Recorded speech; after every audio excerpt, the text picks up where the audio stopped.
A opinião do entrevistado não necessariamente condiz com a opinião dos responsáveis por este veículo de comunicação. Então, prepara. Eita porra! Isso aí com certeza não vai pro making of.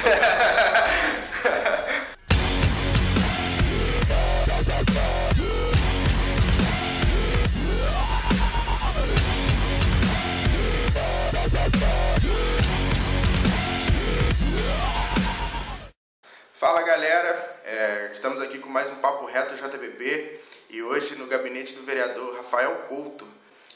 Boa tarde, Rafael. Bom dia, boa noite, dependendo do horário. Boa tarde aí, Felipe, não é? Boa tarde, mas bom dia e boa noite a todos. Tem que gravar 6 horas da manhã é complicado, gente. Isso aí. Mentira, a gente tá de tarde aqui. Beleza. Então interessante, né? O Felipe convidou para esse bate-papo, assisti alguns e achei bem interessante. Estava elogiando o trabalho, que eu acho um trabalho muito legal, excelente, e principalmente para a gente ter a oportunidade de passar para vocês algumas coisas, algumas ideias, projeto, trabalho do dia a dia do vereador, para que a população tenha uma noção, né, Felipe, legal do que a gente faz. Enfim, a gente não está aqui para falar do meu trabalho, está aqui para falar do seu. Então vamos lá, vamos começar com a pergunta de praxe. Os seus projetos, cara, a gente sabe que você é um vereador 90% de Vargem Alegre, e eu gostaria que você falasse dos seus projetos que você já conseguiu implantar lá e alguns que você ainda tem em mente, que você, não vou dizer que prometeu, mas que tem esse compromisso com a população de Vargem Alegre. Sim, Felipe. O que a gente comenta é o seguinte, não existe o vereador, né, só da localidade, o vereador de Barra do Piraí, mas é claro, por ser morador e ter tido de 90%, 80%, 85% dos meus votos foram dentro do distrito, tive só lá dentro 832 votos. Sim. Então a gente, claro que tem um compromisso muito maior dentro do distrito. Como você me perguntou, projetos e ideias, cara, eu tenho alguns em Barra do Piraí, Felipe. Então, por exemplo, dentro do distrito, entrando até naquela pauta que a gente estava conversando, que o vereador, ele legisla e fiscaliza, até a gente tinha falado. Você já pode emendar duas em uma. Aqui é o papo, você que dá o papo reto. A função do vereador é legislar e fiscalizar. Certo. Sim, Felipe. Só que a minha ideia é sobre o seguinte, quando você vem candidato, você não mostra isso para a população. Certo. Você vem candidato, você faz propostas, não promessas, e sim propostas de trabalho. Por exemplo, você diz que vai tentar asfaltar, você vai tentar colocar uma creche, certo, você vai tentar fazer várias coisas que a população, quando vota em você, ela tem esperança que você vai concluir. Certo. Então, que você lidere isso. Exatamente. Então, essa é a função do vereador, sim, mas o vereador não pode se furtar e correr da responsabilidade de conclusão. Sim. Conclusão por quê? A população espera. Como vereador de distrito, eu posso te dizer que a população não espera ir diretamente ao prefeito para acontecer uma coisa direta lá no distrito. Ela vai no vereador. Certo. Ela entende que o vereador é o prefeito, vamos dizer, da localidade. É quem vai te representar. Exatamente. E você vai conseguir fazer. Certo. Tanto que quando você consegue, você vem e fala que conseguiu juntamente com o prefeito. E até uma coisa que a gente estava conversando, que eu gostaria até que você falasse aqui também, é sobre a questão de obras. Por exemplo, vamos supor que a prefeitura fizesse uma obra em Vargem Alegre e você fiscalizasse a obra e encontrasse erros. Algo suspeito, valor, essas coisas. Qual deveria ser o papel do vereador e qual realmente é o papel do vereador? Se é esperar a obra acabar, tem que se opor à obra, porque o que acontece? Se o vereador se opor à obra, mesmo que ele descubra algo errado, cai na conta dele. Lógico. Como é que fica o vereador nessa situação? Felipe, a gente estava conversando, cara, é uma situação muito difícil. E a população dificilmente vai entender se uma obra vai ser concluída, entender que ela está superfaturada, por exemplo. Não achei ainda, mas você achou ela que está superfaturada, você tem um indício disso. Certo.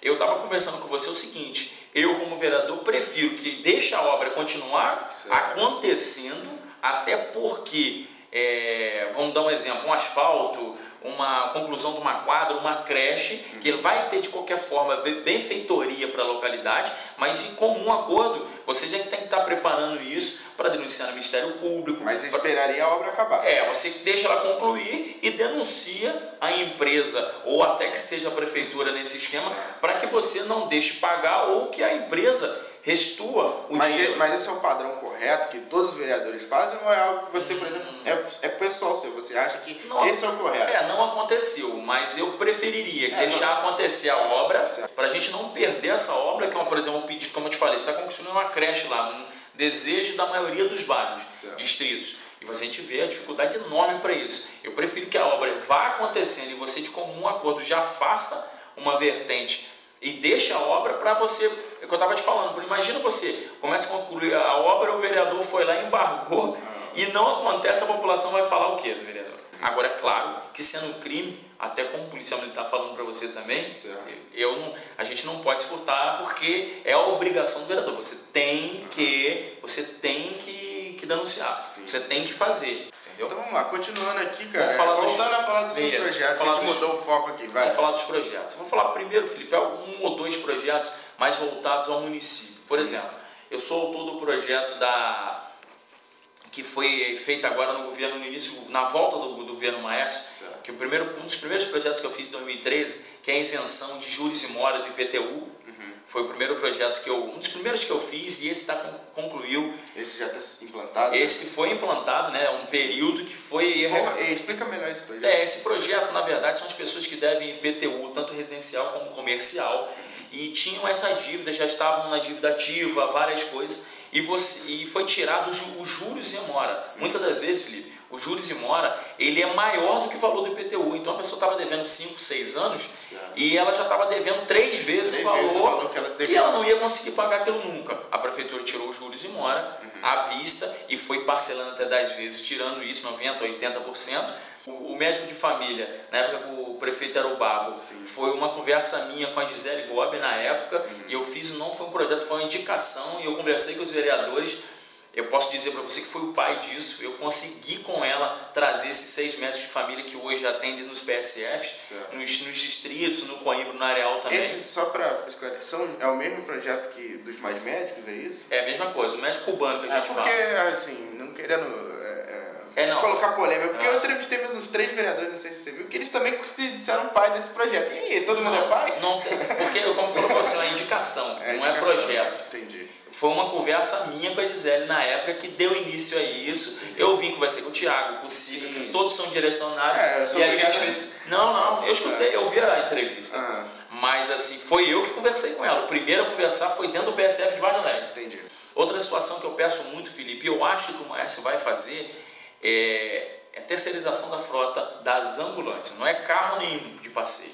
Isso eu converso muito com o Maércio. Como policial, eu falo para você, só funcionou quando o Estado fez isso com viatura. Por exemplo, eu tenho um certo conhecimento, fui 5 meses secretário na época do Monteiro, secretário de governo, passei a entender da mecânica da prefeitura. Até falo com você que eu gosto do executivo por causa disso. Lá você conclui. Então eu aprendi como que as coisas funcionam um pouco, como que funciona a licitação.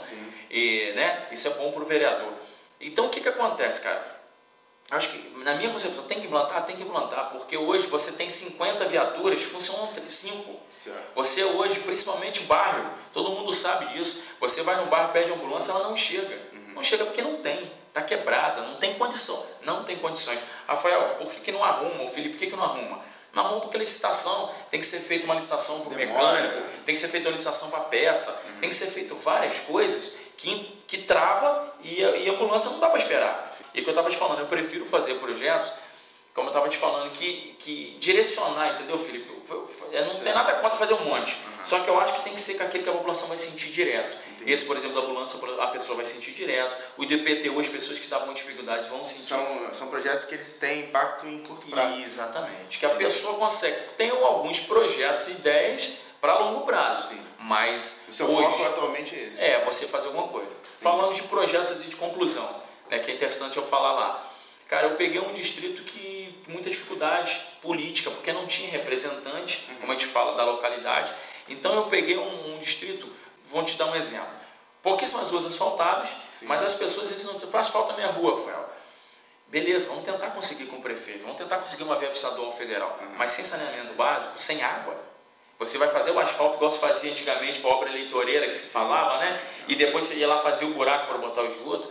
Felipe, nesses 3 anos que eu estou lá, eu já consegui, juntamente ao governo aqui municipal, 1,6 km só dentro do distrito de Vargem Alegre de esgoto. E essa parceria com o governo municipal, tá legal? Tá dando certo? Comigo bastante, cara, comigo bastante. Eu gosto muito do jeito que o Maércio trata as coisas. Sim. O Maércio, a gente sempre fala e é verdade, o Maércio é sim, sim, não, não. Então, ele, graças a Deus, está dizendo bastante sim, principalmente para coisa de obra. Certo. Então, eu, como eu te falo, sou mais bairro, mais distrito, como ele também é um prefeito que entende bastante disso. Ele é de Dorândia? Ele é de Dorândia, né? Nascido lá, apesar de ter muito tempo de política, morar aqui em Barra há muito tempo, ele também entende que a necessidade da população. Então, por exemplo, esse ano, na volta dele, um combinado comigo, o bairro Santa Rosa, lá o mais populoso, saiu R$1.677.000 agora de asfalto, recapeamento de ruas, asfalto, saneamento básico, água pluvial em algumas, recapeou a Vila Nova inteira, Vila Maia, que já faz parte de Dorândia, agora vai sair mais R$860.000, mais 3 ruas hiper problemáticas desse bairro, onde vão ser feitas todas a estruturação dessas ruas. Desapropriou também um terreno lá de R$90.000, que por um desejo, que o bairro não tem uma área de lazer, não tem nada. Eu tenho uma emenda federal do deputado federal Garotinho ainda, de 325 mil, foi licitado, vai ser feita uma quadra lá nesse terreno agora. Certo. Esse terreno eu já quero deixar ele preparado para a futura instalação de uma creche na localidade. Então são várias coisas. Estou concluindo junto ao governo do estado, quem me ajudou foi o deputado Gustavo Tutuca, 3 quilômetros de água lá dentro do distrito.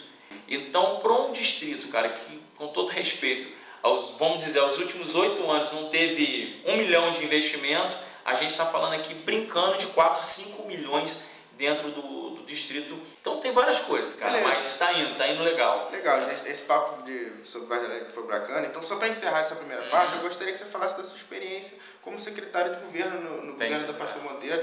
Cara, foi muita coisa, muita dificuldade, porque teve várias polêmicas do governo, aquela questão da saúde. O que você pode falar sobre a gente? O que você tem para falar sobre esse momento? Se você pode falar alguma coisa até que não foi falado ainda por ele.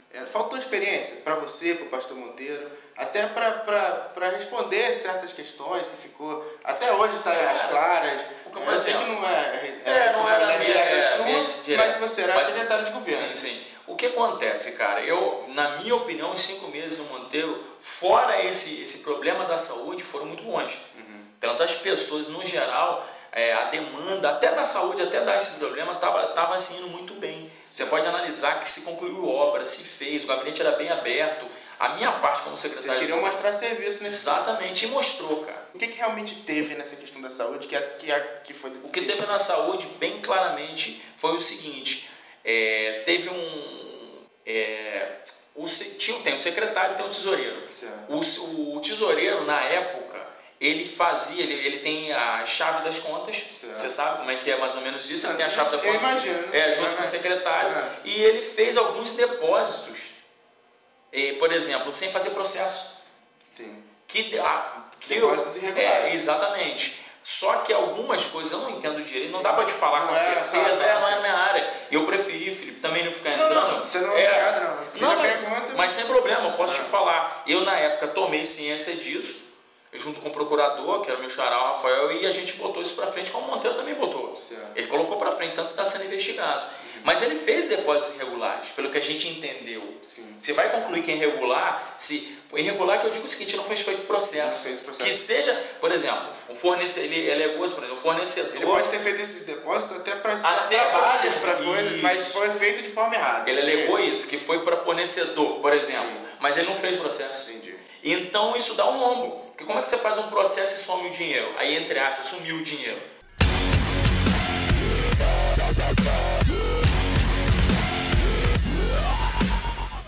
Galera, vamos continuando aqui então com a segunda parte do nosso programa, que é o Jogo Rápido, você já conhece, né? E vamos então seguir. Primeira parte eu vou falar aqui um nome ou alguma coisa e você vai me responder com uma palavra só. Vamos lá. É Deus. Tudo. Vargem Alegre. Coração. Política. Ideologia. Menores infratores. Problema sério da sociedade. Dinheiro. Faz parte. Beleza. Aproveitando que você falou dos menores infratores, vamos agora para a segunda parte, que você vai escolher entre um ou outro, se é a favor ou contra. Sim. Então, aproveitando esse gancho, vamos lá. Você é a favor ou contra a redução da maioridade penal? Hoje no Brasil, eu acho que você reduzir a maioridade penal não vai resolver o problema da sociedade. O que resolveria é você, infelizmente, ter uma sociedade melhor, que é o difícil, mas para você fazer funcionar como em outros países, como os Estados Unidos. Como, por exemplo, você com 12 anos você cometeu um homicídio premeditado e o psicólogo qualificado vai entender que foi premeditado. Aí essa pessoa de 10 da idade ela tem que pagar. Por exemplo, vamos supor que 10, 12 anos para cima, lógico, ela vai ter que pagar. Aqui no Brasil isso vai se reduzir porque na verdade quer se jogar para debaixo do tapete. Então vamos reduzir porque é totalmente política. Totalmente. Na minha concepção não vai resolver. Beleza, continuando então, vamos falar da regulamentação das drogas. Você é contra ou a favor? A droga já é liberada. A droga hoje no Brasil ela é totalmente liberada. Não, ela é liberada, não é crime você usar droga, não é crime isso. Então, é mais uma coisa que se esconde. Então, o que acontece? O problema é o que a droga propicia para a sociedade. Além de destruir as pessoas e a família, ela propicia o pior, que é o armamento do criminoso. Quando você está usando droga, você está financiando o crime. Exatamente. Esse é o problema. A solução seria a gente ter um Brasil diferente, socialmente, culturalmente. O problema do Brasil é a educação. Entendi. E tudo está levando a esse problema social. Se você não investir, agora, dinheiro se põe lá. O problema é da forma que se põe. As pessoas, na verdade, hoje põem dinheiro na educação para não funcionar. É quantidade, não qualidade. Isso vai jogar na droga, no qual sentido, rapidamente? É porque causa um problema social. Você fica empurrando para debaixo do tapete. Você abaixa a idade, faz isso, libera a droga ou não vai mudar. E você financia eles. Então, para concluir, o que é mais perigoso? A pessoa usar a droga, deixa um pedaço e vir a falecer com aquilo, ou você que está na rua, o traficante compra uma arma com aquilo e te mata. Porque está correndo, eu como policial estava lá, corri, o cara deu um tiro, pegou, matou. Você é uma criança que não tem nada a ver com nada. Aí eu pergunto. Vamos lá. A gente financia, né? Continuando então, bem rapidinho. Favor ou contra a legalização do aborto? Sou contra. Favor ou contra casamento gay? Cara, o casamento, eu acho que você botar no papel, eu sou contra. Botar no papel como casamento. Só de algo ser religioso, seria? Isso. Mas isso. questão de legislação. Não. Eu acho que o ser humano tem direito total do que quer. E, por exemplo, para fins de legalidade de uma pensão, sim. Tem que ter, porque a pessoa mora com a outra, não é diferente de ninguém, porque é homem com homem, mulher com mulher, isso não muda. Beleza. Favor ou contra a reeleição de políticos em geral? Eu passo. Eu acho que para executivo está fazendo certo. Você não pode ter a reeleição. Certo. Mas para legislativo, como também está acontecendo, não está mudando, você causaria um caos. Sim. Como é que você vai mudar toda a legislatura, 15 vereadores? Então, até o que você aprova, você não vai ter direito dele dar uma continuidade no trabalho, no programa. Você causaria um caos. São ideias totalmente diferentes. Assim, ia ficar sempre... O serviço vai ficar sempre pela metade. Entendi. Entendeu? Então vamos lá. Agora nota de 0 a 10. Maércio. Essa 9. Gustavo Gui. 7. Tostão. 8. Carlos Baltazar. Conheço pouco. 5. Pastor Monteiro. 7. Pezão. 5. 5. Por que a menor nota para o Pezão? Porque a expectativa, né, cara? A expectativa muito grande de um governador aqui de Piraí. Você esperava mais dele Bastante. Em relação à Barra? Bem mais. O Pezão hoje, não é que ele está fazendo um mau governo, só que ele está fazendo um governo, na minha concepção, feijão com arroz. Entendi. Ele está tendo que sanear os problemas Ainda que o está Cabral... tímido, seria? Ele está tendo que sanear o problema que o Cabral deixou. Beleza. Então, a esperança é muito maior, né? Rafael, muito obrigado. A paciência de estar Obrigado recebendo a gente aqui. E fala alguma coisa, se despede da galera aí. Pô, pessoal, obrigado por ter aqui, principalmente quem curtiu até o final da entrevista. Muito legal, comentei com o Felipe, ele está de parabéns, diferenciado. É um canal aberto para que a gente troque essa ideia e eu deixo, meu gabinete aqui é aberto para quem quiser conversar, tem várias outras ideias. Beleza. Muito obrigado. Felipão, brigadão mesmo. Cara. Gente, obrigado por acompanhar. Curta, compartilhe o nosso vídeo, ajude aí o nosso trabalho. Quanto mais gente vendo, melhor. É bom que a gente cobre eles também, entendeu? E é isso aí, galera. Valeu, boa noite, boa tarde, bom dia.